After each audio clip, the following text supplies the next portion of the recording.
दोस्तों, आज हम जिस भौतिक घटना को सुनने वाले हैं वो नोएडा के एक ऐसे क्वार्टर की सच्ची घटना है जहां पहले कोई नहीं रह पाता था। पर क्यों, ये हम आगे के वीडियो में जानेंगे। तो चलिए बिना किसी देरी के इस डरावने घटना को दिनकर जी के पॉइंट ऑफ व्यू से सुनते हैं, जिनके साथ ये घटना वास्तव में घटा था। लेकिन दोस्तों, इससे पहले कि हम इस वीडियो में आगे बढ़ें, आप प्लीज़ इस चैनल को सब्सक्राइब करके इसे अपने दोस्तों के साथ शेयर ज़रूर करना, क्योंकि हम ऐसे वीडियोस हर शाम 6 बजे आपके लिए लाते रहते हैं।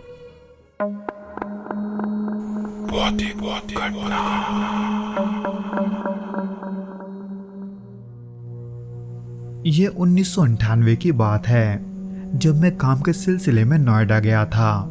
वहाँ पर 1-2 दिन का काम था, इसलिए कंपनी ने रहने के लिए क्वार्टर का इंतज़ाम भी किया था। हालांकि उस समय उस क्वार्टर के आसपास थोड़ा जंगल हुआ करता था, लेकिन वो क्वार्टर दिखने में एकदम नया जैसा था, क्योंकि हाल ही में उसकी मरम्मत की गई थी। फिर चाहे वो उसके दीवारों का पेंट हो या वहाँ का फर्नीचर, सब कुछ एकदम नया जैसा था। शाम को जब मैं काम खत्म करके क्वार्टर पहुंचा, तब देखा कि जंगल के किनारे बसे इस क्वार्टर के आसपास बहुत सन्नाटा है। दूर दूर तक कोई नजर नहीं आ रहा था। खैर, दिन भर के थकान के वजह से मैं खाने के बाद सीधे बिस्तर पर लेट गया। वहाँ हल्की सी ठंडक थी, पर फिर भी हवा में मुझे अजीब सी नमी महसूस हो रही थी, जैसे गर्मियों के उमस में होता है। लेकिन थकान के वजह से मैंने इस पर ज्यादा गौर नहीं किया।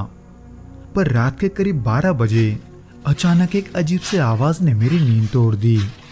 ऐसा लगा जैसे कोई हल्के कदमों से मेरे कमरे के बाहर चल रहा है। शुरू में मैंने इसे अनसुना किया, पर फिर कदमों का वो आवाज मुझे बार बार आने लगा। मैं अब चाह कर भी इसे अनसुना नहीं कर पा रहा था, और उसी के साथ बाहर से मुझे कुत्तों के भौंकने के आवाजें भी आने लगे, जो कि शायद कुछ दूर से आ रहा था। मैं इन आवाजों के बीच सोने की कोशिश तो कर रहा था, लेकिन न जाने क्यों मन में बेचैनी का एक भाव आने लगा। इसी बीच जब मैं बिस्तर पर अंगड़ाई ले रहा था, तभी दरवाजे के पास हल्की सी खटखट की आवाज आई। कौन है ये जानने के लिए मैंने अंदर से ये सवाल पूछा, कौन है? लेकिन बाहर से मुझे कोई जवाब नहीं मिला, जबकि बाहर से आती हुई रोशनी की वजह से मुझे दरवाजे के नीचे से किसी का पैर साफ दिखाई दे रहा था। इसलिए कोई जवाब ना पाकर मुझे थोड़ा अजीब लगा। पर इसमें सबसे अजीब तो ये था कि मेरे पूछने के बाद भी अब भी बाहर से कोई मेरा दरवाजा खटखटा रहा था। इसलिए मैंने फिर से एक बार पूछा, कौन है? पर फिर से एक बार मुझे कोई जवाब नहीं मिला, बल्कि दरवाजे का खटखटाना अब भी जारी था। इसलिए मैं गुस्से में आकर दरवाजा खोलने गया। पर जैसे मैंने दरवाजा खोला तो देखा कि बाहर कोई नहीं है, जिसे देखकर मेरे अंदर एक बिजली सी दौड़ पड़ी।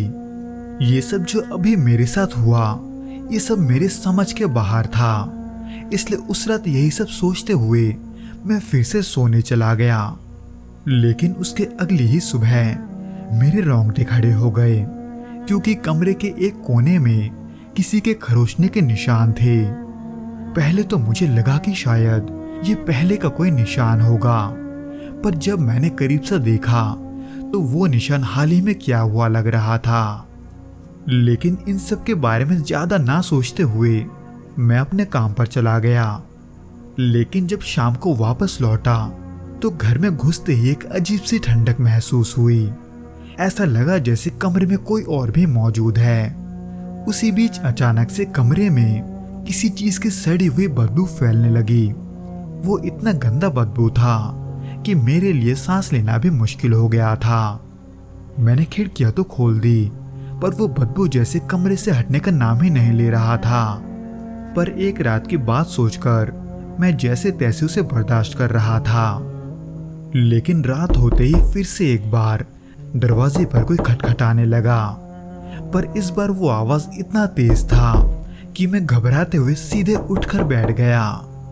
जबकि एक बार फिर से दरवाजे के बाहर कोई नहीं था। ये देखकर मेरी दिल की धड़कन इतनी तेज हो गई कि मैं अपने ही धड़कनों की आवाज को खुद सुन पा रहा था।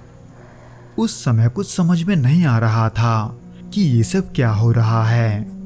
हालांकि उस रात सबसे डरावना पल तो तब आया जब मैंने बिस्तर पर लेटे हुए हल्की खरोशनी की आवाज सुनी, जो कि मेरे अंधेरे कमरे के ही दीवार से आ रहा था।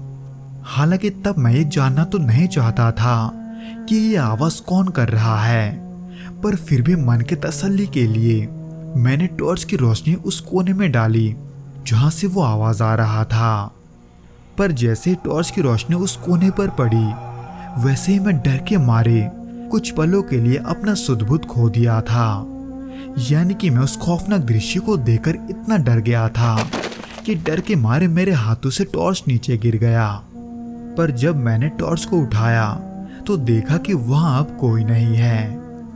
हालांकि वो सब मेरे आंखों के सामने सिर्फ पल भर के लिए था, लेकिन मैंने देखा कि एक सूखा सा आदमी गमछा लपेटे हुए दीवारों को नोच रहा है। इतना डरावना नजारा मैंने पहली बार देखा था। अब ये सब क्यों था, कैसे था, ये सब मैंने जानने की कोशिश नहीं की, बल्कि मैंने उसी रात उस क्वार्टर को छोड़ दिया। हालांकि रात में उन डरावने दृश्यों को देखकर मुझे रास्ते में भी डर लग रहा था, इसलिए उस रात का एहसास मैं आज भी नहीं भूला।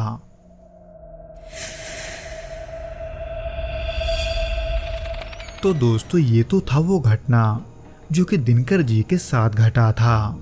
उम्मीद करता हूँ कि आपको ये पसंद आया होगा, और अगर आया हो तो प्लीज़ इस वीडियो को लाइक करके इसे अपने दोस्तों के साथ शेयर ज़रूर करना, और उसके अलावा हमें कमेंट करके ये ज़रूर बताना कि आपको ये वीडियो कैसा लगा।